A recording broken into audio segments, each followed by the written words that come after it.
ঘাৰমৰা সত্ৰ মহাপুৰুষ শ্ৰীমন্ত শংকৰদেৱৰ জীৱিত কালত বৈষ্ণৱ সম্প্ৰদায়ৰ পন্থভেদ হোৱা নাছিল। মাধৱদেৱে গুৰুজনাৰ বৈকুণ্ঠ প্ৰয়াণৰ আগে আগে তেৰাৰ পৰা মূল সম্প্ৰদায়টোৰ সংগঠন আৰু প্ৰচাৰৰ দায়িত্ব লাভ কৰে।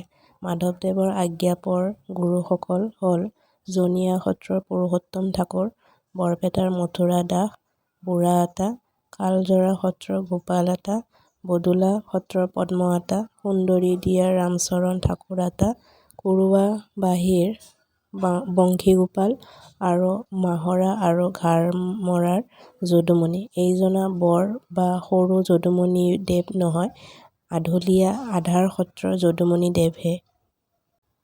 উত্তৰ লখিমপুৰ নগৰৰ পৰা ৩ মাইল পূব দক্ষিণৰ এই সত্ৰ ঘাৰমৰা আদিতে কুন্দিলত আছিল বুলি জনা যায়।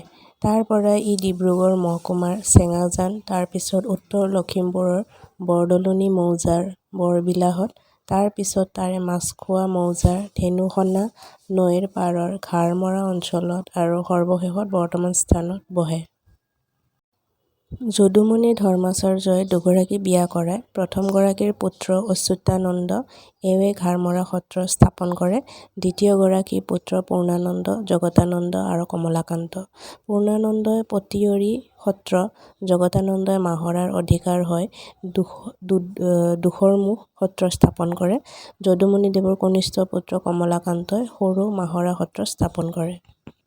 মানৰ শেষ আক্ৰমণত মান দুৱনীয়া বা আন শত্ৰুৰ সঘন উপদ্ৰৱত অতিষ্ঠ হৈ নিৰাপত্তা বিচাৰি ঘামৰা সত্ৰৰ পৰা আনুমানিক ১৮১৯ চনৰ পৰা ১৮২৪ চনৰ ভিতৰত মানে পতা ৰজা যোগেশ্বৰ সিংহলৈ ৬.৫ শাৰী হৰফেৰে সাঁচিপাতত লিখা সেই আপুৰুগীয়া ঐতিহাসিক দলিল স্বৰূপ চিঠিখনৰ নকল সম্প্ৰতি ঘাৰমৰা সত্ৰত সংৰক্ষিত স্বৰ্গদেউ ৰুদ্ৰসিংহ ১৯৯৪ চনত প্ৰদত্ত সোণ ৰূপ খটুৱা খটোলা ঘাৰমৰা সত্ৰৰ চুতীয়া ৰজা প্ৰদত্ত বৰদপা।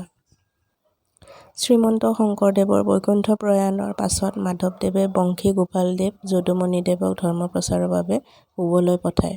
মাধৱদেৱৰ আজ্ঞাতে উজনিলৈ যদুমণিদেৱ আৰু বংশীগোপালদেৱক এই কাৰ্যত দামোদৰদেৱে আৰু জনাই উৎসাহিত কৰিছিল। এই মন্তব্য বাপচন্দ্ৰ মহন্তৰ।